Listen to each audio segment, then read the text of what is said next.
श्री गणेशाय नमः। वक्रतुंड महाकाय सूर्यकोटि समप्रभ निर्विघ्नं कुरु मे देवं सर्वकार्येषु सर्वदा। अब हम गणेश जी का नाम लेकर शिव पुराण प्रारंभ करते हैं। ओम नमः शिवाय, ओम नमः शिवाय, ओम नमः शिवाय। भोले बाबा को, शंकर भगवान को कोटि कोटि प्रणाम। शिव पुराण में श्री रुद्र संहिता के तृतीय खंड में 16वां अध्याय प्रारंभ करते हैं। तारक का स्वर्ग त्याग। ब्रह्मा जी बोले, नारद जी, सभी देवता तारकासुर के डर के कारण मारे मारे इधर उधर भटक रहे थे। इंद्र ने सभी देवताओं को मेरे पास आने की सलाह दी। सभी मेरे पास आए। सभी देवताओं ने मुझे हाथ जोड़कर प्रणाम किया और मेरी अनेकों प्रकार से स्तुति करने लगे।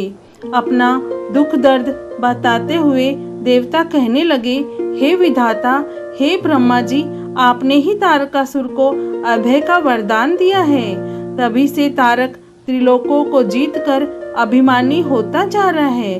उसने लोगों को डरा धमकाकर उन्हें अपने अधीन कर लिया है। तारक ने स्वर्ग पर भी अपना अधिकार स्थापित कर लिया है और हम सभी को स्वर्ग से निकाल दिया है। उसने इंद्र के सिंहासन पर भी अपना अधिकार कर लिया है।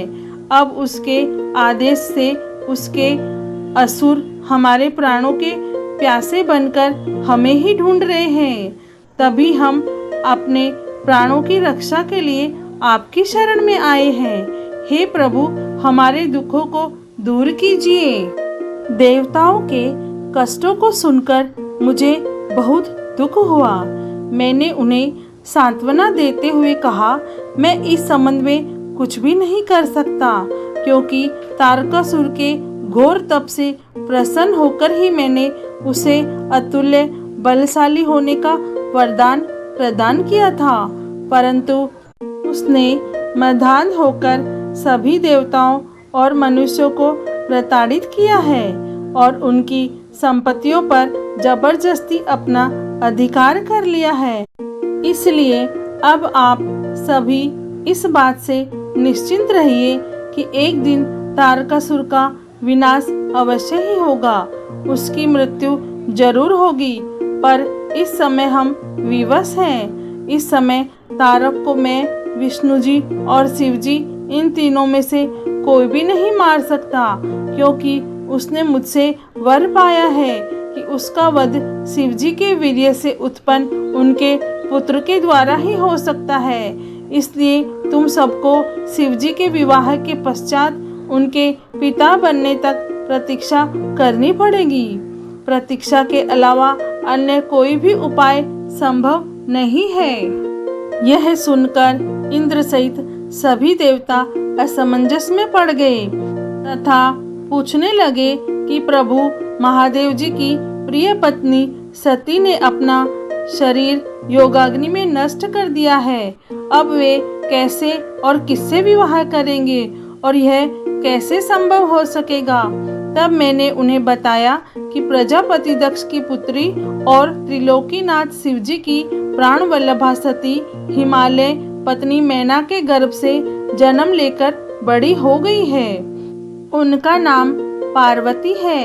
पार्वती ही भगवान शिव की पत्नी बनने का गौरव प्राप्त करेंगी।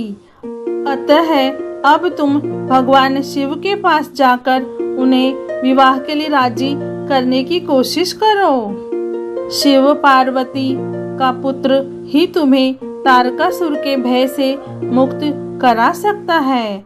अतएव तुम भगवान शिव से प्रार्थना करो कि वे पार्वती के साथ विवाह करने के लिए राजी हो जाएं। इस बात को अच्छे से जान लो कि शिव पुत्र ही तुम्हारा उद्धार कर सकता है। अब मैं तारकासुर को समझाता हूँ कि वह व्यर्थ में देवताओं को तंग करना बंद कर दे और उन्हें उनका भाग वापस दे दे और स्वयं भी शांति से जीवन यापन करे। यह कहकर मैंने इंद्र व अन्य देवताओं को वहां से विदा किया। तत्पश्चात मैं स्वयं तारकासुर को समझाने के लिए उसके पास गया। तारकासुर ने मुझे प्रणाम किया और मेरी स्तुति एवं वंदना करने लगा। मैंने तारकासुर से कहा, हे पुत्र तारक, मैंने तुम्हारी भक्ति भाव से की गई तपस्या से प्रसन्न होकर तुम्हें मनोवांछित वर प्रदान किए थे। वे वरदान मैंने खुशी से तुम्हारी बेहतरी के लिए दिए थे, परंतु तुम उन वरदानों का गलत उपयोग कर रहे हो। वर प्राप्त करने के उपरांत तुम अपनी सीमाओं को भूल गए हो। अनावश्यक अभिमान के नशे में चूर होकर तुम्हें यह भी याद नहीं रहा कि देवता सर्वथा पूजनीय और वंदनीय होते हैं। तुमने उन्हें भी कष्ट पहुंचाया है, साथ ही उन्हें स्वर्ग से निकालकर बेघर कर दिया है। तुम्हारे सशस्त्र सैनिक अभी भी देवताओं को मारने के लिए ढूंढ रहे हैं। तारकासुर, स्वर्ग पर सिर्फ देवताओं का ही अधिकार है, वहां से उन्हें निकालने की तुम्हारी हिम्मत कैसे हुई? स्वर्ग का राज्य छोड़कर वापस पृथ्वी पर लौट जाओ और वहीं पर शासन करो, यह मेरी आज्ञा है। तारकासुर को यह आदेश देकर मैं वहां से लौट आया। तत्पश्चात तारकासुर ने मेरी बात का सम्मान करते हुए स्वर्ग का राज्य छोड़ दिया। वह पृथ्वी पर आकर शोणित नामक नगर पर शासन करने लगा। मेरी आज्ञा पाकर देवताओं सहित देवेंद्र स्वर्गलोक को चले गए और पूर्व की भांति पुनः स्वर्ग पर शासन करने लगे। शिव पुराण में श्री रुद्र संहिता के तृतीय खंड में 16वां अध्याय पूर्ण हुआ। ओम नमः शिवाय, ओम नमः शिवाय, ओम नमः शिवाय। हे भोलेनाथ, हे शिव शंभु, हे माता पार्वती, आपको कोटि कोटि प्रणाम और कोटि कोटि धन्यवाद। जय भोलेनाथ।